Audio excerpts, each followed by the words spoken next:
स्वामी दयानंद, जो आर्य समाज के स्थापक थे, जिन्होंने आर्य समाज की स्थापना की, जिनके भवन में हम बैठे हैं, स्वामी दयानंद जी ने एक वाक्य लिखा है, बहुत बहुत गहरी बात है, कि भारत वो पत्थर था जिसको छूने के बाद कोई भी पारस होता था, ऐसा पत्थर सोने का।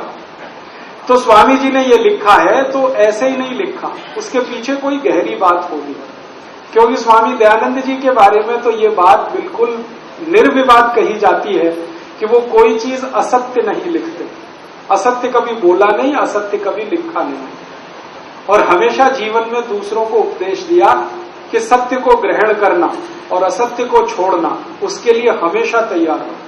तो उन्होंने जब ये लिखा बहुत पहले सत्यार्थ प्रकाश में, और फिर उनके उपदेशों में ये सब बात आई है, तो कुछ तो इसके पीछे राज होगा। एक बार मैंने ये बात मेरे गुरु से पूछी। मेरे गुरु थे, उनका नाम था श्री धर्मपाल, वो बहुत बड़े इतिहासकार थे। उनका जन्म मुजफ्फरनगर जिले में हुआ और उनकी पढ़ाई लाहौर में हुई थी, और बाद में वो प्रोफेसर होके भारत के बाहर चले गए थे।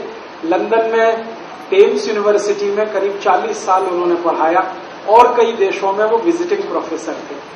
अंत में जब रिटायर वगैरह हो गए तो भारत वापस आ गए। मेरे वो गुरु थे। एक बार मैंने कहा कि स्वामी दयानंद जी ऐसा कहते हैं, तो उन्होंने कहा कहते हैं तो सही कहते हैं, इसमें गलत क्या कि भारत तो सोने की चिड़िया था। तो मैंने कहा सुना तो मैंने भी है बचपन से सोने की चिड़िया था, लेकिन इसका सबूत क्या, प्रमाण क्या है इसका? तो कहने लगे तुम्हारे जैसे आदमी की यही गड़बड़ी है। मैंने कहा मेरे जैसे से मतलब?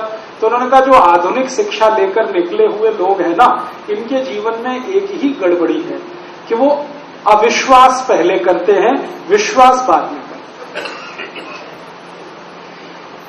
और ये जो बिना पढ़ा लिखा आदमी होता है ना, उसकी ये खुशकिस्मती है और खूबी है कि वो सबसे पहले विश्वास करता है, अविश्वास कभी नहीं करता। इसका मतलब इस पढ़ाई लिखाई ने हमको खराब कर दिया, अविश्वासी बनाया। हम जल्दी भरोसे ही नहीं करते किसी चीज पे। मुझे भी नहीं होता, क्योंकि मैं भी इसी आधुनिक शिक्षा में से पढ़कर निकला हुआ। तो मैंने मेरे गुरु से कहा कि मुझे तो होता नहीं विश्वास।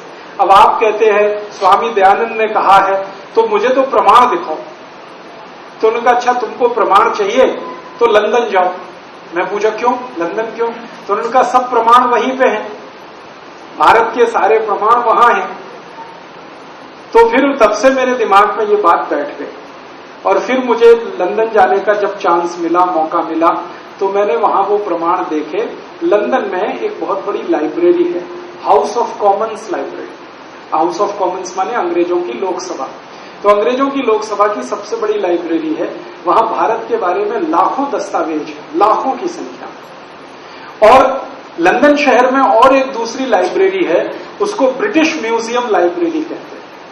वहां पे भी भारत के बारे में लाखों दस्तावेज, उनमें से कुछ 50,000 दस्तावेज मेरे पास भी हैं, जो वहीं के हैं।